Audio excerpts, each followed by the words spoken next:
And joining us now from some reaction to the Republican side of things, or at least the Tea Party side of things, New York Democrat Chuck Schumer.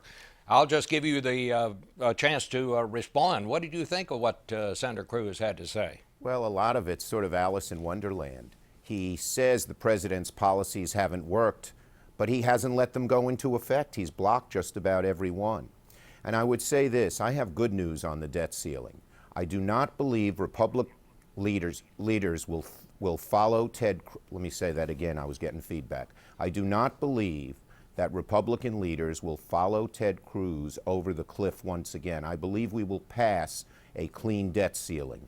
That makes sense. We don't want to risk the full faith and credit. We can debate all these other issues at a different time and place. But I think they learned their lesson with the government shutdown. Not only did Tea Party ratings plummet, but so did Republican Party ratings. And I think there's a new way of thinking in the Senate and the House among Republicans so that we can get more done in 2014 than we did in 2013. They're not just going to mindlessly follow Ted Cruz and the Republicans over the cliff into this hardline position. Unless we get our way, we're going to hurt innocent people, whether it be by shutting down the government or by not renewing the full faith and credit of the United States. Let me ask you about the Hill newspaper, which circulates on Capitol Hill, ran a headline this week and said that Chuck Schumer had a plan to poison the Tea Party. I think we've got a picture of that. Maybe we'll show that before the broadcast is over here.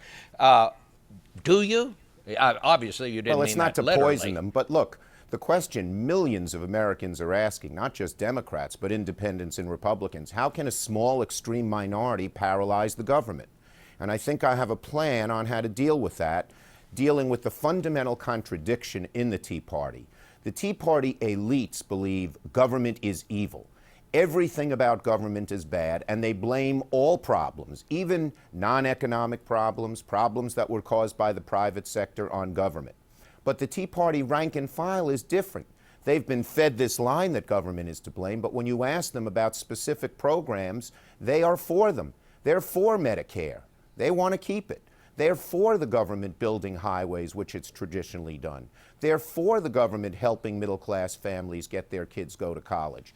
So I think that Democrats gave them a pass in 2009 when we let them just foist this anti-government theory on everybody.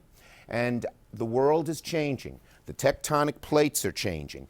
The average middle-class person with his or her income declining wants help, and they want a government to be not blocked and obstructed as Ted Cruz does all the time, but actually to do things to help them. So we're going to focus on some specific things that we think have support even among Tea Party rank and file, like raising the minimum wage, like making college more affordable to middle-class families, like creating jobs by infrastructure growth. Let me ask you this. Do you think there's any chance of getting anything done on immigration reform this year? I do, Bob. And let me tell you why. There's a lot of Republicans who feel that they should do something. This is not a monolith, even among the hard right. Economic conservatives like immigration reform, and in fact, many of them supported the bill that John McCain and I put together in the Senate. You have major Republican groups, evangelical Christians, the business community, the high-tech community lobbying for this. Speaker Boehner is now entertaining it. Obviously, he's not going to do it exactly the way we do it, but I would predict that we will get immigration reform done this year. It'll be another example of the mainstream Republicans not just listening to the Tea Party, but doing what's right for their country and for their party. All right. Well, Senator, thank you so much for being with us this morning, and we'll be right back with our panel of analysts.